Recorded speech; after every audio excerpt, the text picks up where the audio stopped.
And sa more positive news pa, this is more on kaperahan.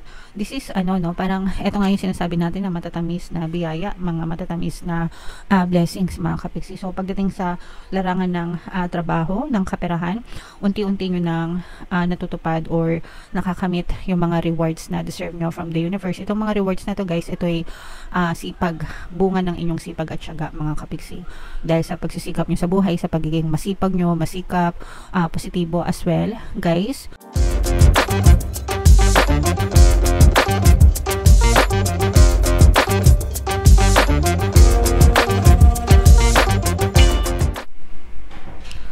Hello guys, hello Aries, welcome back to Pinoy Pixie Tarot. Ang pamagatang episode natin for tonight is mid-month kapalaran para ngayong December 16 to 30 para sa Aries, Sun, Moon, Rising, Sign, and Venus. By the way mga kapiksi, naka-upload na sa ating YouTube channel yung inyong 2025 kapalaran para sa bawat zodiac signs. If in case hindi nyo pa napapanood guys, punta lang kayo doon sa YouTube channel natin, sa homepage natin, and hanapin nyo lang yung video para sa zodiac sign nyo mga kapiksi. So ito yung mga mensahe sa inyo ni universe ngayong December 16 to 30. Ito yung lahat ay very positive messages for you.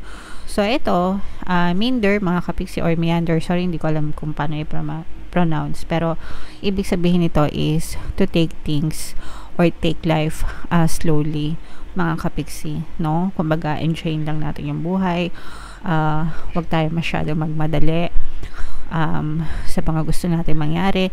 Sometimes kasi may tendency tayo na nagmamadali tayo sa mga gusto natin mangyari sa buhay. So let's say for example, gusto natin maging successful, nagmamadali tayo, parang gusto natin agad-agad yung success, agad-agad yung victory, diba? Without realizing na if yun talaga yung gusto mo, and if maging persistent ka and maging consistent ka lang, dadating at dadating ka talaga dun sa tagumpay. So makakarating ka din sa journey mo mga kapiksi. Kumbaga probably nandito ka sa simula or nasa gitna ka, wherever you are, mapupuntahan mo rin yung final destination mo. Basta ang importante, kahit gaano kalayo yan or kahit gaano katagal, diba? Basta maging consistent ka lang mga kapiksi. Pwede ka magpahinga. May mga times kasi na mapapagod ka, panghihinaan ka ng loob, or mawawalan ka ng pag-asa, diba? So pwede ka magpahinga, take things slow, no? And eventually makakarating ka dun. Ang important is basta wag lang kayong susuko, guys, okay?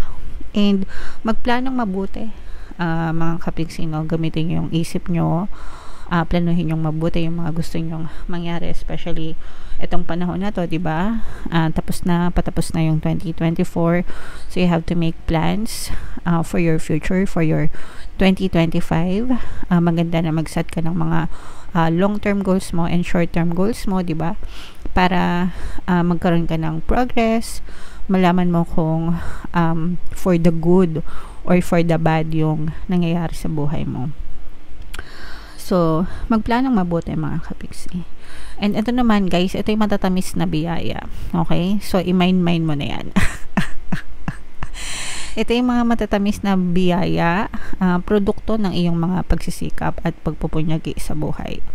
Kapag ikaw ay nag-e-effort, talaga steady effort, diba? Sabi ko nga, makakarating ka rin dun sa dulo ng journey mo. And kapag ka steady yung effort mo mga kapiksi, kumbaga kilos lang ng kilos, dasal lang ng dasal, and positive mental diet. If you see success in your mind, you will be there sa physical reality mo. So yeah, kilos lang and dasal lang, and sabay ng positibong mental diet, makakamit nyo din yung mga matatamis na tagumpay and matatamis na biyaya na nakalaan para sa'yo. Okay? So, napakaganda ng mga messages guys. I-mind nyo yan, especially itong matatamis na biyaya, mga kapiksi. So, tingnan natin yung ganap sa inyo, Aries, ngayong December 16 to 30. Shuffle natin to guys. Habang sinashuffle ko to, panoorin nyo muna yung video natin regarding sa ating paano mag-manifest ng abundance video course. Kapiksi, sawa ka na ba sa mga struggles at hirap sa buhay mo? Masipag ka ba at masikap sa buhay ngunit hindi ka pa rin umaasenso? Ilang beses ka na bang nag-attempt mag-negosyo at mag-invest pero palagi ka pa rin nalulugi? Sa pagkakataon na ito ay maaaring may subconscious beliefs ka na nagiging balakid sa iyong pag-unlad at pagyaman. Introducing, paano mag-manifest ng abundance video course. Dito ay matututunan mo ma-overcome ang mga balakid mo para tuluyan ka ng umunlad, umasenso, sumagana, maging matagumpay, successful at maswerte sa iyong kabuhayan, pera, trabaho, negosyo sa lapi at kaperahan ng bonggang-bongga. Dali, mag-send na ng email sa pinoypixitaro@gmail.com at simulan na ang iyong pagyaman ngayon. Alright. So, sa lahat ng gusto mag-avail ng course guys, yung promo natin for December, una magbibigay tayo ng free 3-in-1 pampaswerte subliminal. Alawa, magbibigay din tayo ng 15% discount guys sa lahat na mag-avail ng course, kaya mag-avail na kayo. And meron din tayong bagong course, paano mawala ang third party at magkaroon ng harmonious na relationship para mawala yung mga kabit na mga jowa nyo. 20% discount yan until December 31, kaya mag-avail na kayo guys. So, Aries guys, kayo ay represent ng Queen of Wands. Meron ditong presence ng another fire sign, Aries, Leo, Sagittarius, at saka water sign, Cancer, Pisces, Scorpio.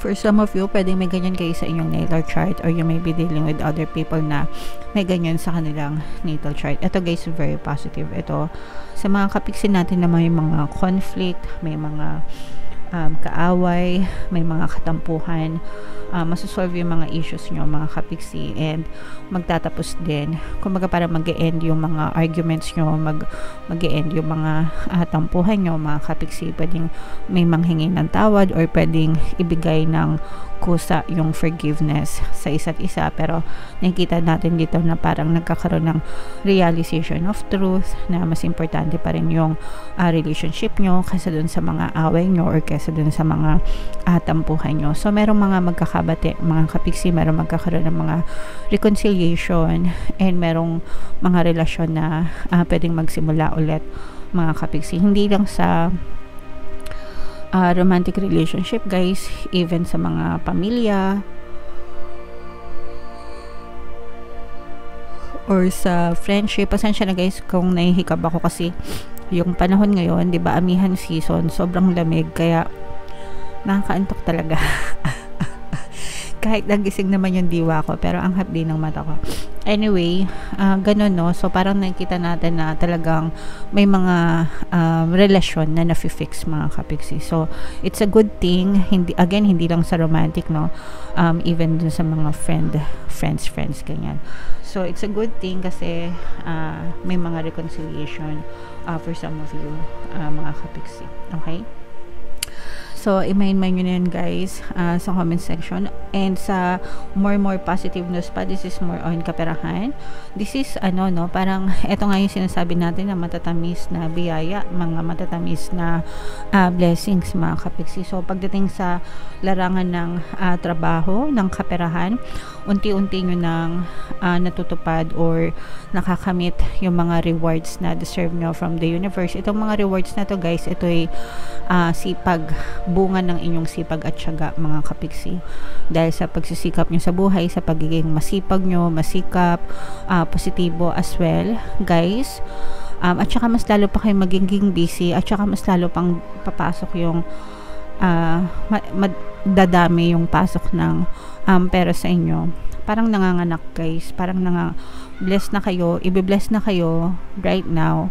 Parang ito yung season of rewards para sa inyo. Tapos, manganganak pa ng manganganak yung mga rewards na yon. So, parang nagmo-multiply, dumadami mga kapiksi. At saka parang yung iba sa inyo, nakakapagtayo kayo ng, yung iba literal na maaring kung may mga plano kayo magpatayo ng bahay, magpa-renovate, parang ngayon na yung best time kung pinupush nyo na magpatayo, ganyan, or lumipat sa mga bagong bahay. Yung iba parang lilipat kayo kasi bubukod na kayo, as in bahay nyo na talaga, hindi na kayo mangungupahan, yung ganon. Yung iba naman parang some kind of renovation sa mga bahay nila, kaya nagkakaroon ng paglipat. So, yeah, pero very rewarding ito. Isa ito sa mga rewards ni universe. Matatamis na rewards para sa inyo mga kapiksi. Kaya, i-mind nyo na yan, guys. Sa comment section, wag nyo nang palampasin. Mind rewards from the universe. Sariling bahay, bagong bahay, renovation. What else? Tingnan pa natin. Angel number 777, guys. I-check nyo yung ibig sabihin yan. Maaaring may opportunity sa inyo, guys, pero itong opportunity na to parang outside your comfort zone or parang labas sa kinagawian mo. Parang this is another opportunity na hindi mo pa nagagawa or hindi mo pa natatry. First time mo siyang itatry. May halong kaba, may halong takot, pero may halo din siyang magandang pangako, no? Magiging successful ka dito mga kapiksi, makakakita kayo ng progress, magandang progress. Yung mga kapiksi natin na nagbabalak mag-abroad or gusto mag-apply sa abroad or gustong lumipat ng either bansa or lumipat ng trabaho, mga kapiksi, magkakaroon talaga ng movement or paggalaw. So, pwedeng makatanggap kayo ng good news ngayon na yung mga in-applyan nyo, na-approve na, o kaya naman yung mga requirements nyo, approve na, ganyan. So, parang pagpasok ng 2025, magsisimula na kayo mag-asikaso ng mga requirements para matuloy na yung mga paglipad nyo o yung mga paglipat nyo sa trabaho, mga kapiksi. And for some of you naman, sabi ko nga parang this is a brand new beginning na parang gagawa ka ng bago na never mo pang nagawa even before. So, first time mo itong gagawin and magkakaroon ka naman ng magandang progress. So, kunwari, first time mong magnegosyo, dati nagtatrabaho ka, first time mong mag-business ngayon. So, yung first time na yun, magbibigay siya ng magandang resulta sa inyo, mga kapiksi. Basta pagsikapan nyo lang at pagtiyagaan. Sabi ko nga, guys, itong natin, take things slow. Hinay-hinay lang. Okay, wag masyadong magmadali, wag masyadong maatat. Basta persistent kayo and consistent sa mga kilos nyo and paggalaw nyo, makakita pa rin kayo ng mga magagandang resulta. So, basta palagi lang kayong maging consistent, mga kapiksi. Okay? Alright. So, i-mind nyo na to sa comment section, guys, no? Ano ba yung sinabi ko? Success, victory, movement, paggalaw, yung mga paglipad, no, yung mga lilipat ng trabaho, itong mga rewards na to, mga multiplication table, multiplication ng blessings, mga matatamis na blessings talaga, no, yung nag-aantay sa inyo. Kaya i-mind nyo na yan, guys, lahat sa comment section and comment down below if feeling nyo naka-resonate kayo, guys. Ito yung ating 2025 kapalaran, mga kapiksi. Panoorin nyo na, and ito naman yung ating success stories ng paano mag-manifest ng abundance video course. Click here to subscribe, guys, and ito yung ating mga pampaswerte subliminals.